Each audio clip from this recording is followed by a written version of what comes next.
बिस्मिल्लाहिर्रहमानिर्रहीम। नाज़रीन, मैं हूँ इलियास मुग़ल। लोग समझते हैं कि उनने शहबाज गिल को नंगा कर दिया, ब्रहना कर दिया, जमील फ़ारूकी एंकर को नंगा किया, ब्रहना किया। बेसिक ये दो इंसान नंगे नहीं हुए, बल्कि ये पाकिस्तान का जो सिस्टम है, जो यहाँ का राइज निज़ाम है, असल निज़ाम नंगा हुआ है।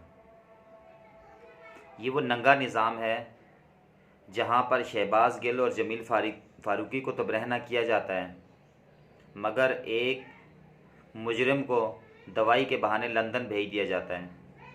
ये वो नंगा निज़ाम है जहाँ पर करप्शन में डूबा हुआ एक मुजरिम शख्स, उसको वज़ीर-ए-आज़म बना दिया जाता है। ये वो नंगा निज़ाम है जहाँ पर जो लोग फ़ौज को गालियाँ दिया करते थे, आज फ़ौज उनको सलूट कर रही है। ये वो नंगा निज़ाम है जहाँ पर कमज़ोर जेलों के अंदर और ताकतवर लंदन के अंदर बैठा है। ये वो नंगा निज़ाम है जहाँ पर एक मजिस्ट्रेट को धमकी देने पर दहशतगर्दी का मुकदमा तौहीन अदालत उस पर हो गया, जबकि उसके मुकाबले में जस्टिस नासरा को घसीटा गया, डॉक्टर यास्मीन को घसीटा गया। सानिया मॉडल टाउन के अंदर 2 ख़वातीन को उनके मुंह पर गोलियां मारी गई, उनके साथ 14 लोगों को शहीद किया गया। ये वो नंगा निज़ाम है जिस पर आज तक अदालतों की आंखें बंद हैं, उनके कान भी बंद हैं, उनकी ज़बानें गूंगी हुई हैं और उस पर आज तक कोई एक्शन नहीं हुआ। ये वो नंगा निज़ाम है जहाँ पर कमज़ोर का कानून और है, ताकतवर का कानून और है। ये वो नंगा निज़ाम है जहाँ अमीर का तालीमी निज़ाम और है, गरीब का तालीमी निज़ाम और है। ये वो नंगा निज़ाम है जहाँ पर पुलिस का सिस्टम कमज़ोर के लिए और है, ताकतवर के लिए और है। यहाँ ये वो नंगा निज़ाम है जहाँ पर जितने भी गैर कानूनी काम हैं उसके पीछे कानून का हाथ मौजूद होता है। ये वो नंगा निज़ाम है जहाँ पर गरीब ख़ुदकुशी कर लेता है, उसको मरने के बाद उसके लिए गवर्नमेंट की तरफ से ऐलान किया जाता है।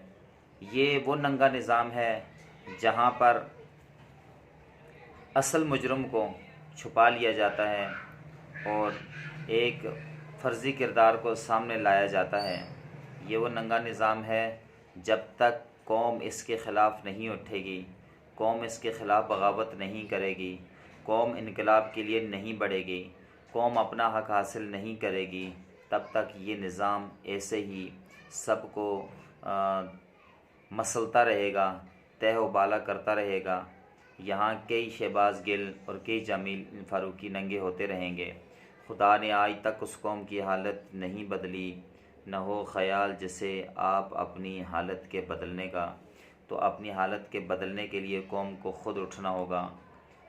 इसकी बुनियादी वजह ये वही नंगा निज़ाम है जहाँ पर पेट्रोल 150 रुपये का महंगा था और 250 रुपये का मुश्किल फ़ैसला है, जहाँ पर बिजली की कीमत 2 गुना बढ़ जाना मुश्किल फ़ैसला है, जहाँ घी 250 रुपये महंगा था 500 रुपये मुश्किल फ़ैसला है, जहाँ पर खाद की कीमत 2000 रुपये थी वहाँ पर 3000 रुपये इस मुश्किल फ़ैसला है।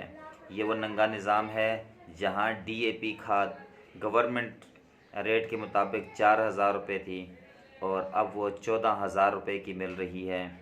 ये मुश्किल फ़ैसला है। ये वो नंगा निज़ाम है जहाँ सीमेंट की बोरी 600 रुपये से 1200 पर चली गई। ये मुश्किल फ़ैसला है। ये वो नंगा निज़ाम है जहाँ पर डॉलर 180 पर जब था तो तब महंगाई थी, जब 240 पर चला गया ये मुश्किल फ़ैसला था। ये वो नंगा निज़ाम है जब तक इस निज़ाम को जूते नहीं पड़ेंगे, जब तक इस निज़ाम को ठुड्डे नहीं पड़ेंगे, जब तक इस निज़ाम का ख़ात्मा नहीं होगा तो इस कौम की कभी भी हालत नहीं बदलेगी। मैं पाकिस्तानी कौम से कहूँगा कि खुदारा एक कौम बन जाएं, इस नंगे निज़ाम के ख़िलाफ़ उठें, बगावत करें।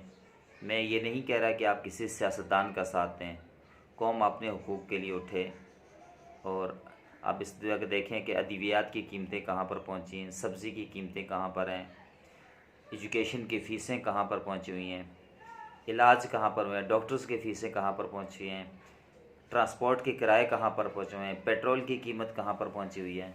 उसके बाद भी अगर कौम अपने हक़ के लिए नहीं उठेगी तो मैं उस पर इतना ही कहूँगा, इन्ना लिल्लाहि व इन्ना इलैहि राजिऊन।